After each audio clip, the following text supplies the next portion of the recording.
오늘 사필길정 그리고 어수지친이라는 제목으로 하나님의 말씀을 전합니다. 우리 삶에는 때로 부조리와 불의가 횡행하는 듯 보이는 순간이 있습니다. 사회 정의는 흔들리고 개인의 삶에서도 갈등과 불화를 경험하며 고통의 시간을 보내는 사람들이 있습니다. 이런 상황 속에서 사람들은 흔히 과연 정의가 승리할까라는 질문을 던지고 합니다. 여기서 우리는 사필기정의 뜻을 함께 살펴보고자 합니다. 모든 일은 반드시 올바른 결과에 이르게 된다는 이 고사는 성경의 메시지와도 긴밀하게 연결되어 있습니다. 시편 85편 10절 11절은 하나님께서 결국 의와 화평이 입맞추게 할 것이라는 약속을 우리에게 보여주십니다. 시편 85편은 이스라엘 백성이 바벨론 포로기에서 돌아온 이후 새로운 희망 속에서도 여전히 죄와 갈등의 흔적이 남아있는 현실을 마주한 상황에서 쓰였습니다. 이스라엘 백성은 하나님의 언약을 받았음에도 포로 생활 이전에 끊임없이 하나님 앞에 죄를 범했습니다.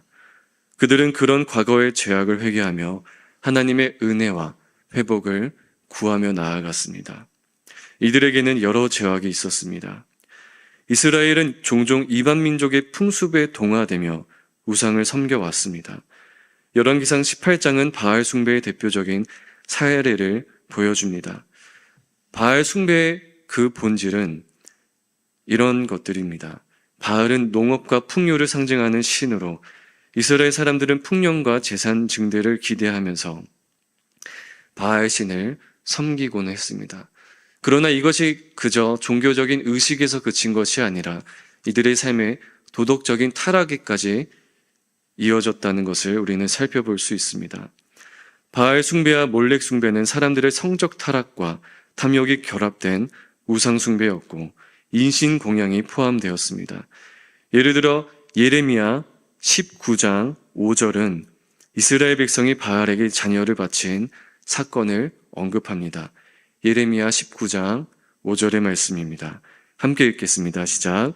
또 그들이 바알을 위하여 산당을 건축하고 자기 아들들을 바알에게 번제로 불살라 드렸나니 이는 내가 명령하거나 말하거나 뜻한 바가 아니니라. 아멘. 이것은 부모로서도 아니고 인간으로서 해서는 안 될 비윤리적인 행위였습니다. 인간으로서의 윤리를 저버린 행동이었습니다. 말씀에서처럼 하나님은 그런 명령을 하지 않으셨습니다. 이스라엘 백성은 바알 같은 우상에게 자녀를 바친 행위는 현대의 관점으로는 도저히 이해하기가 어려운 비극적이고 비합리적인 행동입니다. 하지만 당시의 문화와 종교, 심리 그 배경들을 살펴보면 죄의 형태만 다를 뿐 내용은 이 시대와 그렇게 다르지 않다는 것을 알 수 있습니다. 왜 자녀를 번제로 드렸는가? 이 우상 숭배는 가나안 사람들의 이기심과 정욕을 바탕으로 한 문화가 되었고 사회를 타락시키는 방아쇠의 역할을 했습니다. 가나안에 정착한 이스라엘 백성에게 그 문화가 전염이 되었고 생명을 경외하라고 가르친 하나님의 말씀을 저버리면서 이스라엘의 죄가 하나하나 스며들어 자녀를 죽이는 그 순간에도 죄의식은 점점 사라져 사회는 더 폭력적이고 부패한 그 상태로 변질되었습니다. 열왕기하 3장 27절을 우리 함께 보시고 함께 읽도록 하겠습니다. 시작.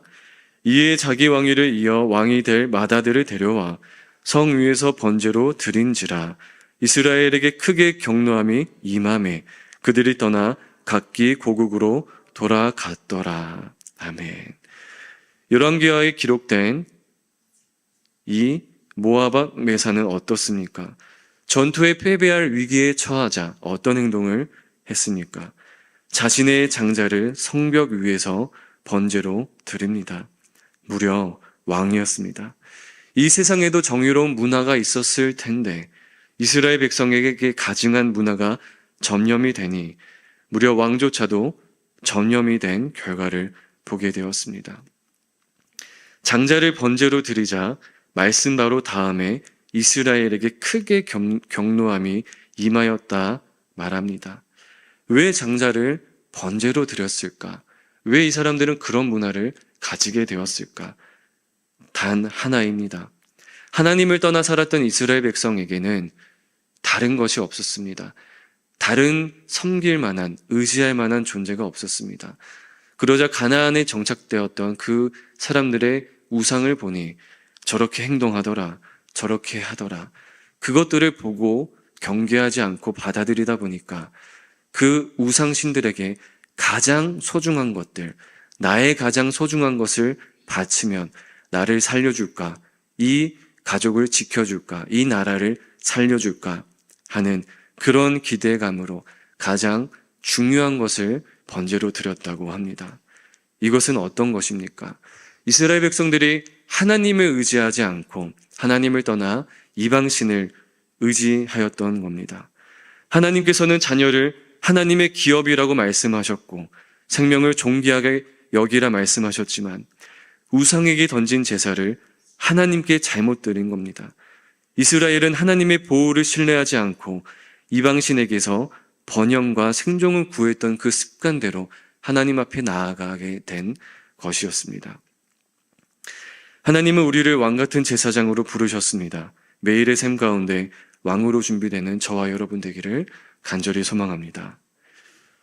오늘날 우리는 현대적 우상 숭배를 경계해야 합니다. 우리 마음의 중심을 차지하는 것이 무엇인지 우리는 살펴봐야 됩니다. 하나님께서 이스라엘에게 말씀하신 율법은 사랑이었습니다. 우리 마음에 그 사랑이 사라지고 이기심과 탐욕과 정죄와 살인과 교사와 그 죄의 형태들이 나타난다면 그것이 폭력적이고 부패한 사회를 만들면서 우상 숭배의 길로 이어질 수 있다는 것을 우리는 경계해야 합니다. 출애굽기 20장 3절을 보면 너는 나 외에 다른 신을 내게 두지 말라는 하나님의 명령이 나옵니다. 하나님을 섬기는 것은 하나님의 뜻대로 사는 것을 의미합니다. 하나님의 뜻은 서로 사랑하고 생육하고 번성하며 땅을 다스리라는 것이었습니다. 이 율법을 주신 이유는 하나님께서 이스라엘 백성을 보호하기 위함이었다라는 겁니다. 그러나 이스라엘 백성들은 하나님을 떠나 살게 되었고 하나님 없이 세상 가치를 따라 살게 되니 그 중심이 사라져 그들은 자연스럽게 우상을 섬기게 되었습니다. 나 하나 그 믿음을 잘 지켰더니 옆에 사람들은 넘어지고 나 하나 잘 살자고 열심히 바득바득 살았더니 옆에 사람들은 다 다른 곳으로 떠나게 됐던 것이었습니다. 이스라엘 백성들 한 명에 한 명 그 사람이 너무나 소중하지만 그 한 사람의 믿음을 넘어서 다른 수많은 사람들이 그 이방신들에게 빠져드니 다음 세대들도 또 믿음을 지키고 싶어도 그 사람들의 심리, 집단 심리 때문에 점점 그 이방신들의 그 문화들을 받아들이게 됐던 겁니다. 부와 권력을 위해 약자를 억압하고 정의를 왜곡하는 부패 또한 만연해졌습니다. 하나님을 떠나 사는 것은 단순히 하나님과의 관계를 배신하는 것을 넘어 공동체를 파괴하는 결과를 낳았습니다. 그래서 이스라엘을 보호하기 위해 나 외에 다른 신을 섬기지 말라 하셨다는 것을 알 수 있습니다. 사회적 불의로 정의는 무시되고 가난한 자들을 억압한 그 죄는 어떤 것이겠습니까? 사회적 불의는 이스라엘의 죄악 중 하나였습니다. 권력층이 있었고 부유층이 있었고 그들이 권력이 없고 약하고 가난한 자들을 착취하는 행위로 나타났습니다. 우리 아모스 2장 6절의 말씀을 함께 읽도록 하겠습니다. 아모스 2장 6절의 말씀입니다. 시작. 여호와께서 이와 같이 말씀하시되 이스라엘의 서너 가지 죄로 말미암아 내가 그 벌을 돌이키지 아니하리니 이는 그들이 은을 받고 의인을 팔며 신 한 켤레를 받고 가난한 자를 팔며. 아모스 2장 6절은 당시 이스라엘 사회에서 만연했던 불의와 부패를 고발합니다. 이스라엘 백성이 하나님께 심판을 받는 주요 이유를 명확히 밝히고 있습니다. 의인을 왜 팔았는가? 그들이 은을 받고 의인을 팔며 신 한 켤레를 받고 가난한 자를 팔며. 먼저 여기에서 의인의 정의가 있어야겠죠. 의인의 정의는, 여기서 말하는 의인은 하나님께서 인정하시는 올바른 사람, 곧 율법을 지키고 공정하고 선하게 살아가고자 하는 사람들을 뜻합니다. 우리 주변에 이러한 사람들은 너무나 많지 않습니까? 넘어질 수도 있고 하나님을 더 알아가고 배워가고 그 말씀을 점점 알아가고 하는 그 순간에, 성화되어져 가는 그 순간에 많은 사람들이 있습니다.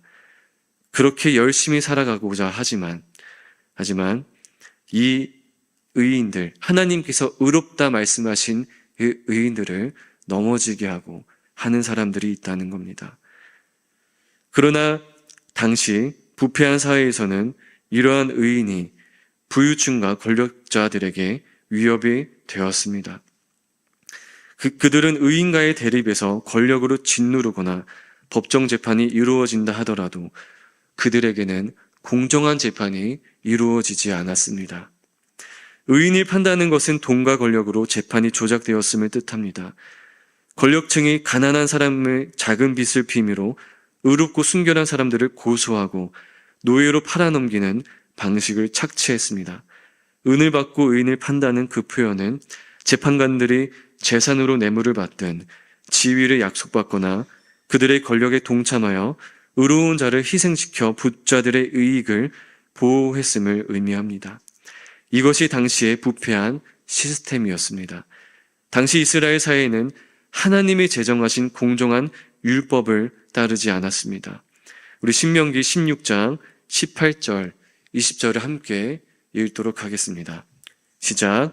내 하나님 여호와께서 내게 주시는 각 성에서 네 지파를 따라 재판장들과 지도자들을 둘 것이요 그들은 공의로 백성을 재판할 것이니라. 너는 재판을 굽게 하지 말며 사람을 외모로 보지 말며 또 뇌물을 받지 말라. 뇌물은 지혜자의 눈을 어둡게 하고 의인의 말을 굽게 하느니라. 너는 마땅히 공의만을 따르라. 그리하면 네가 살겠고 네 하나님 여호와께서 내게 주시는 땅을 차지하리라.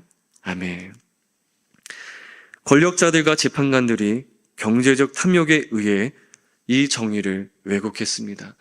하나님은 소외된 사람들, 하나님이 의롭다 말씀하신 그 사람들, 함께 연합하여 공동체를 이루고 하나님의 뜻을 이루고 살기를 원하셨습니다. 하지만 이러한 탐욕에 의해 그 정의는 왜곡되었고 재판뿐만 아니라 사회 곳곳에 친구와의 관계, 모든 직장의 관계, 일하는 일터, 전쟁터, 어느 곳이든 말할 거 없이 이런 정의가 무너지게 되고 있었습니다.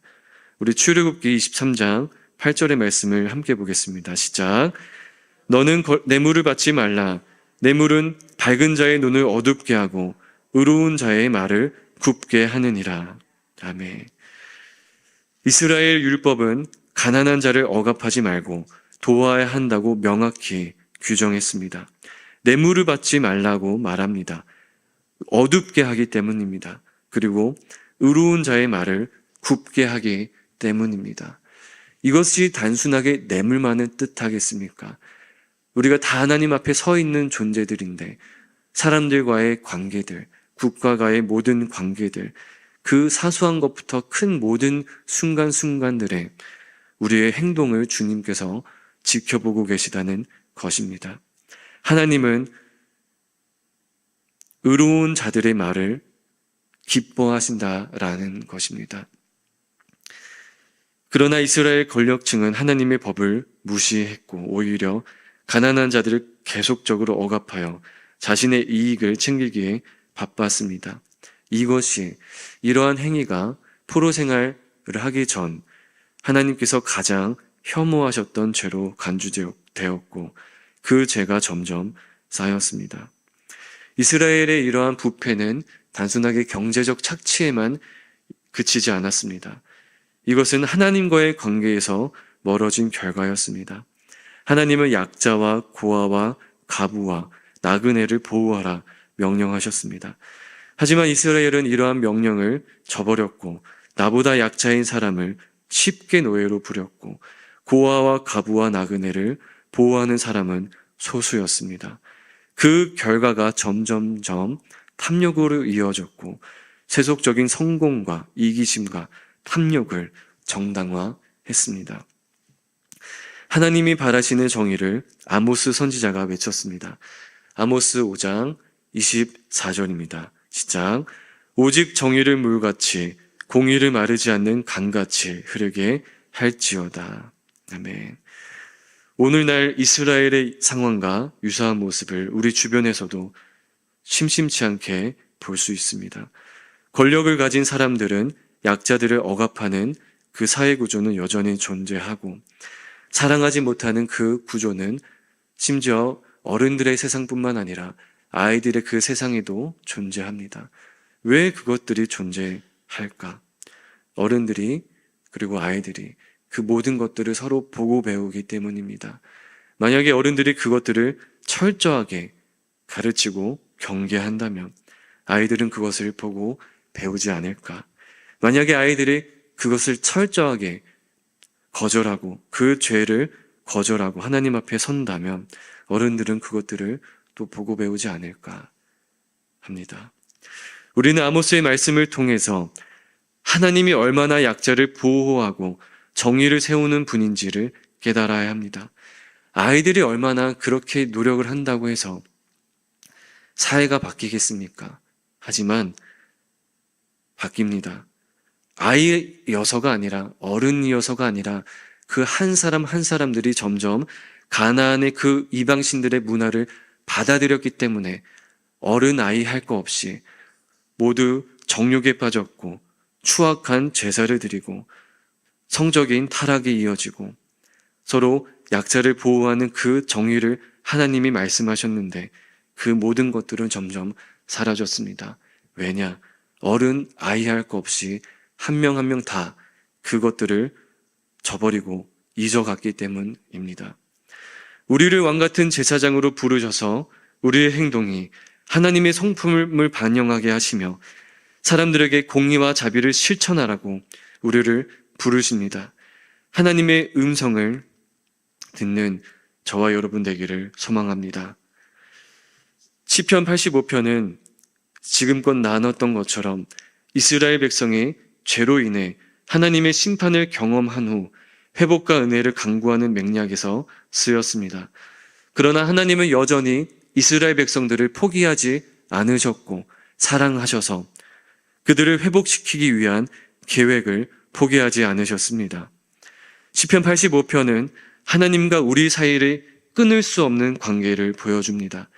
마치 물에서 떠난 물고기를 다시 품으려는 것처럼 하나님은 그들에게 돌아오라고 끊임없이 부르셨습니다. 오늘날 이러한 실수를 저지르는 사람들이 얼마나 많습니까? 하나님은 그러나 그 순간에도 여전히 우리를 기다리시고 인내하시고 그 하나님과 우리의 관계를 회복하기 위해서 생명의 기쁨을 주기를 원하십니다. 사자성어로 유명한 어수지치는 물고기와 물처럼 서로 떨어질 수 없는 관계를 말합니다. 물고기는 물이 없이는 살 수가 없고 물은 물고기를 통해서 생명력을 공급합니다. 이처럼 우리와 하나님의 관계는 끊을 수 없는 관계가 있습니다. 그러나 많은 사람들이 하나님과의 관계를 잊고 스스로를 물 밖으로 던지는 선택을 하며 고통을 겪기도 합니다. 물고기는 물을 떠나는 순간 생명을 잃습니다. 그 물속에서는 자유롭게 움직이고 생존할 수 있지만 물 밖으로 나오면 금세 고통과 죽음을 경험합니다. 우리의 영적 상태도 마찬가지입니다. 하나님은 우리의 생명의 근원이 되시며 그분 없이는 진정한 평안한 삶의 그 목적을 발견할 수 없습니다. 그래서 우리는 기억해야 됩니다. 하나님이 우리를 품고 계시는 분이시다라는 것을 그분은 우리의 아버지시며 우리가 그분 안에서 살아갈 때만 온전한 삶을 누릴 수 있다는 것을 기억해야 됩니다. 동시에 우리도 하나님 안에서의 삶을 통해 하나님께 영광을 돌리고 그분의 계획에 동참하는 존재로 살아가야 합니다. 하나님께서는 우리와의 관계 속에서 자신의 사랑과 목적을 위해서 사람을 부르셨고 그 사람을 통해서 주변에 있는 이웃들이 넘어지는 존재로 부른 것이 아니라 다 세워질 수 있도록 왕 같은 존재로 부르셨다는 것을 기억해야 됩니다. 왕 같은 존재로 영향력이 있도록 지켜주고 세워주도록 우리를 부르셨다라는 겁니다. 그래서 그분은 사람을 통해 그 사랑과 구원의 계획을 이루시기를 원하십니다. 우리의 신앙은 하나님께 전적으로 의존하는 동시에 하나님의 사랑과 은혜를 세상 속에서 나누는 역할을 통해 그분의 영광을 드러낼 수 있습니다. 고사 어수지친에 있는 이 내용은 하나님과 우리와의 관계뿐만 아니라 이웃과의 관계에도 연결이 되는 것이죠. 우리는 하나님과 연결된 생명을 이웃과 나누고 다른 사람들에게 하나님의 사랑과 은혜를 전하는 도구가 되어야 합니다. 우리의 삶을 통해서 하나님의 사랑과 진리가 드러나고 그분과의 관계가 더 깊어지는 저와 여러분 되기를 간절히 소망합니다. 이 시간 함께 주님 앞에 기도하며 나아가기를 원합니다. 나의 삶과 이웃들의 삶이 언제나 하나님 안에 있게 하여 달라고 우리 같이 기도했으면 좋겠습니다. 주님 없이는 우리의 삶이 아무 의미 없음을 고백했으면 좋겠습니다. 우리의 삶이 주님의 진리와 의로 충만하게 하여 달라고 기도해 주시고 생명의 근원 되신 주님과의 관계 속에서 참된 은혜와 평화와 거룩한 자유를 누릴 수 있게 해달라고 함께 기도해 주시기 바랍니다. 그리고 나의 삶과 이웃들의 삶이 언제나 하나님 안에서 살아가게 하여 달라고 기도해 주시고 이 세상의 공의와 정의가 사라지지 않게 하시고 주님의 백성이 모두 구원받는 피공동체로 우리를 사용하여 주시고 돕는 자들을 붙여달라고 기도해 주시기 바랍니다. 질병과 씨름하는 한우들이 있습니다. 그들의 가정 안에 평화가 임하게 하시고 치유가 임하게 하여 달라고 다 함께 주여 부르짖고 함께 기도하겠습니다. 주여!